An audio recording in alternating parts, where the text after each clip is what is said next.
आज मैं आप लोगों को 400 मीटर का ट्रैक बनाना बताऊंगा। 400 मीटर का ट्रैक, इसको आदर्श धावन पथ भी कहते हैं या स्टैंडर्ड ट्रैक करते हैं।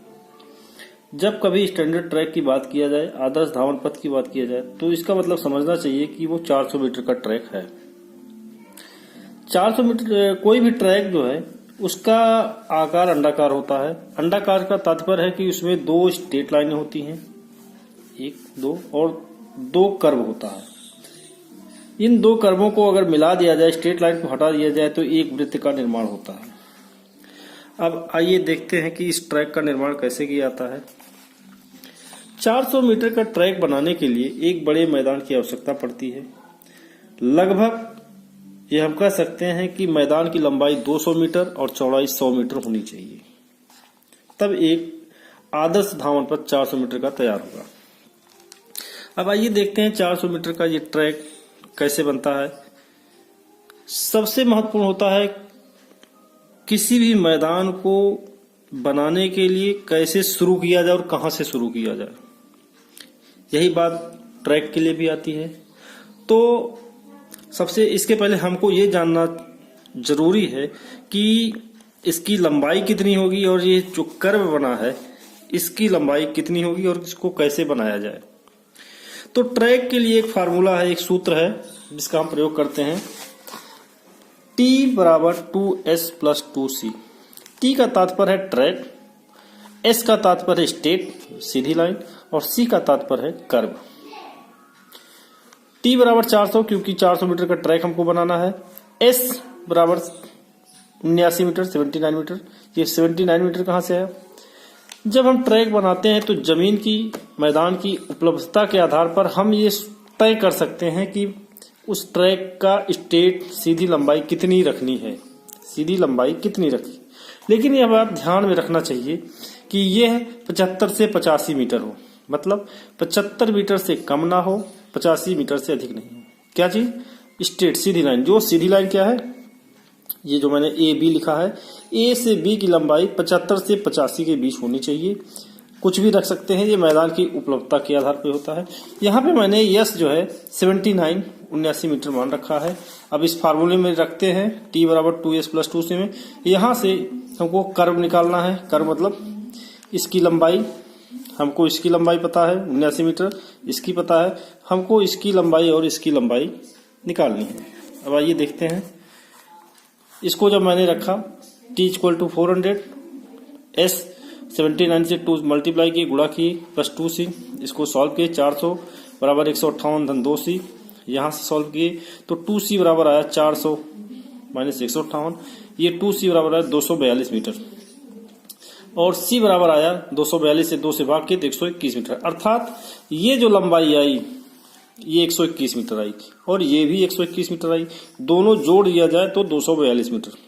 अब हम चेक कर सकते हैं, हम देख सकते हैं 121 मीटर, 79 मीटर, 121 मीटर और 79 मीटर, इन सबको जोड़ा जाएगा तो 400 मीटर हो जाएगा। इस तरह से हमें ये पता लगा कि इसकी लंबाई, स्ट्रेट की लंबाई और दोनों कर्व की लंबाई कितनी होगी। अब आगे आते हैं। अब इसको कैसे हम बनाना शुरू करते हैं। सर्वप्रथम एक हम ए बी 79 मीटर लाइन खींच देंगे। तत्पश्चात हमें यह देखना होगा कि इसी के सीध में एक लाइन और हमको 79 मीटर खींचनी है, CD। लेकिन हमें यह जानना है कि हम ये लाइन कितनी दूर पर खींचेंगे और सीधा कैसे खींचेंगे जो ए और बी के एकदम बराबर हो।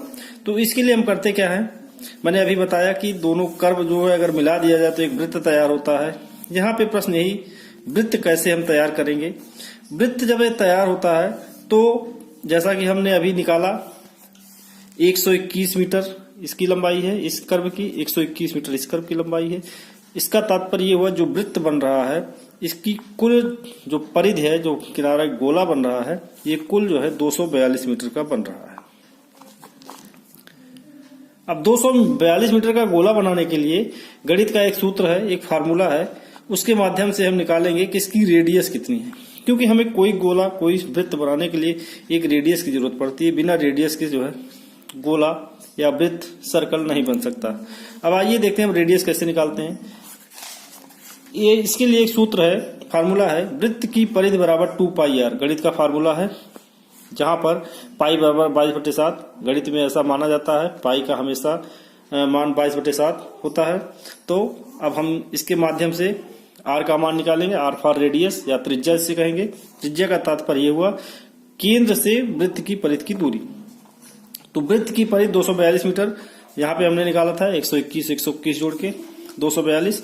इसको फार्मूले में रखे 2 गुणे 22/7 गुणे आर, 242 बराबर 44/7 गुणे आर, आर बराबर 242/44 गुणे 7। इसको जब गुणा किया गया तो 1694 आया, 44 से भाग किया गया तो 38.5 आया। तो इसका मतलब ये हुआ यहां से यहां की दूरी 38.5 है, और यहां से यहां अगर दोनों मिला दिया जाए तो ये जो है दोनों 77 मीटर हो जाएगा। अब इस पर आते हैं। कहने का मतलब ये है कि यहां से जो अगली लाइन बनेगी वो 77 मीटर दूर बनेगी। अब 77 मीटर दूर कैसे बनाएंगे, 77 मीटर दूर और सीधा कैसे होगा? तो इसके लिए एक उपाय और है, हम ए और बी जो लाइन पहले से खींच रखे हैं, इन पर हम 90 डिग्री का अगर कोण बना दें तो लाइन जो जाएगी सीधी जाएगी।